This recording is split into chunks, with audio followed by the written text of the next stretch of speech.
ചടയമംഗലം കണ്ണങ്കോട് ഭാഗത്തെ വീടിന്റെ കിടപ്പുമുറിയിൽ നിന്ന് ചാരായം കണ്ടെടുത്ത സംഭവത്തിൽ 2 പേർ എക്സൈസിന്റെ പിടിയിലായി.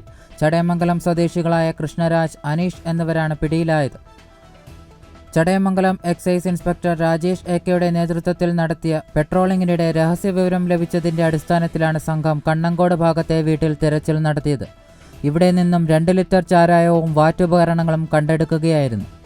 ഇതേ തുടർന്നുള്ള അന്വേഷണത്തിലാണ് ചടയമംഗലം സ്വദേശികളായ കൃഷ്ണരാജ്, അനീഷ് എന്നിവർ പിടിയിലായത്. ഇരുവർക്കെതിരെയും ഒരു അബ്കാരി കേസ് നിലവിലുണ്ട്.